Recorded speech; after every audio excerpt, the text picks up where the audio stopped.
The Eucharist is profound, mysterious, dynamic, inviting, powerful. We are people of the Eucharist.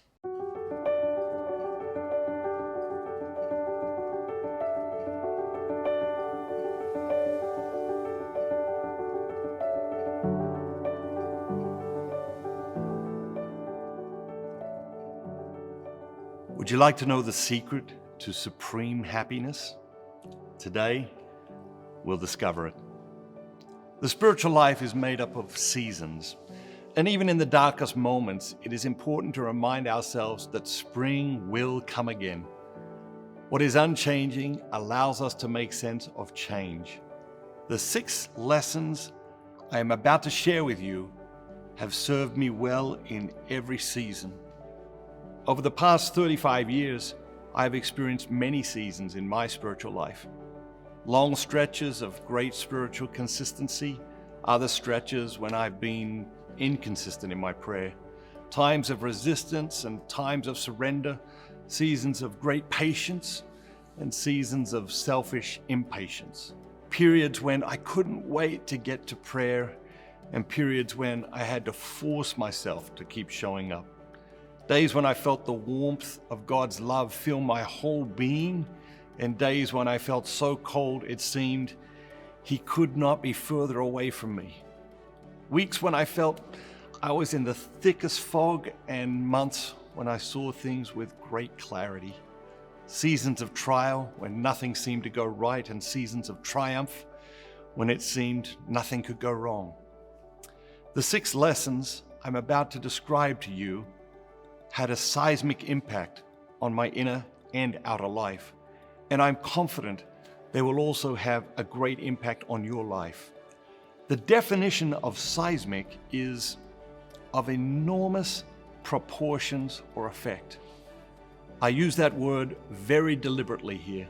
The first seismic shift of the spiritual life is just begin the conversation. Prayer is a conversation.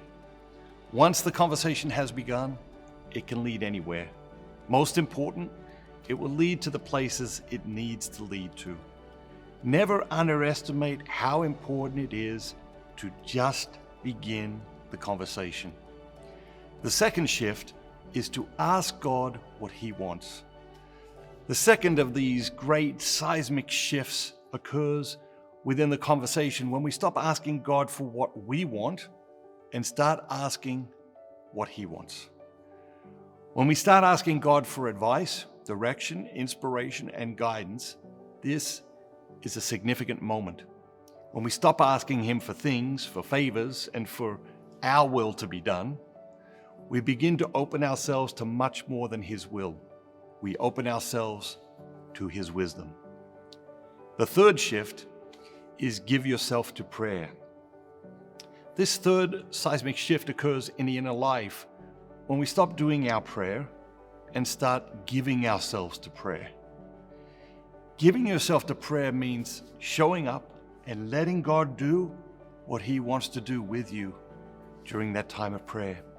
It means letting go of expectations and agendas for our time with God. It means detachment from the feelings that prayer provokes within us. What makes it difficult is that so much of our lives are focused on doing and accomplishing. This shift requires us to let go and focus on being. The fourth shift is transform everything into prayer. Prayer is not an activity that encompasses a small portion of our days. It's a way of life. Prayer awakens our spiritual senses and we become aware of God at our side throughout the day. Not that He is in our presence, but that we are continually in His presence. The fourth seismic shift occurs when we discover that every activity can be transformed into prayer by offering it to God. Pray constantly was St. Paul's invitation, and it is a beautiful spiritual principle. Learning to transform daily activities into prayer was one of the greatest spiritual lessons of my life. Offer the next hour of your work for a friend who is sick. Offer the task you are least looking forward to today to God as a prayer for the person you know who is suffering most today. And do that task with great love, better than you have ever done it before. Offer each task, one at a time, to God as a prayer for a specific intention, and do so with great love. The fifth shift is make yourself available. Do you wish to know the secret to supreme happiness? Strip away everything in your heart that makes you less available to God. The joy we experience is proportional to how available we make ourselves to God. The fifth shift, the fifth seismic shift in the spiritual life, is about making ourselves 100% available to God. Consecration is ultimately about making ourselves available to God in this way. Prayer is about making ourselves available to God. Through prayer, our spiritual awareness is constantly fine-tuned. And the more fine-tuned it becomes, the more we come to see that so few things really matter. The challenge then is to focus on the things that really matter. Is your life focused on the things that really matter, the things that matter most? How available are you to God? Are you ready to surrender and make yourself completely available to Him? The sixth shift is just keep showing up. Just keep showing up. No matter what, just keep showing up to prayer. Keep showing up to Mass. Keep showing up for your spiritual routines and rituals. We will explore this sixth shift in more detail tomorrow, but for now, it's enough to be mindful that it's not about what we are doing when we come to prayer. It's about what God is doing in us, through us, and with us when we show up to prayer. The Eucharist floods our souls with grace needed to respond to these six seismic shifts with courage and wisdom. Each time we receive Jesus in the Eucharist, each time we spend time in the presence of the Eucharist, or acknowledge Jesus' presence in a tabernacle, our souls flood with grace. Consecrating yourself to Jesus in the Eucharist involves all six of these spiritual shifts: trust, surrender, believe, receive. How many people do you know who need to hear this message? Become a member of the International Society of the Eucharist today.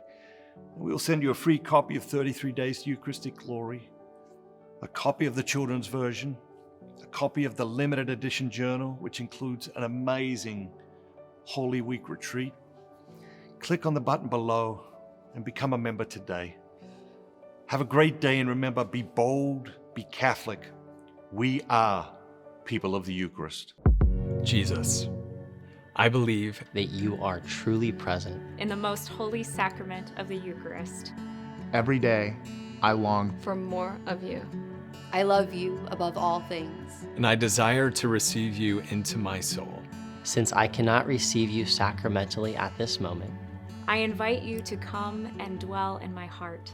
May this spiritual communion Increase my desire. For the Eucharist. You are the healer of my soul. take the blindness from my eyes, The deafness from my ears. The darkness from my mind. And the hardness from my heart. fill me with the grace, wisdom, And courage. To do your will in all things. my Lord and my God. Draw me close to you. nearer than ever before. Amen. Consecrate America to the Eucharist. Bye-bye. Have a great day. Have a great day. Have a great day. Come on. Have a great day. Hey Isabel, one simple way to be mindful of God's presence in the world is to know where the nearest tabernacle is. So, while we've got a couple of minutes, I thought we might work on your geography a little. Sounds good, Dad. You're always coming up with something. If I was at latitude of 34.06 and longitude of negative 118.24, where would I find the nearest tabernacle? Our Lady of Angels, Los Angeles, California.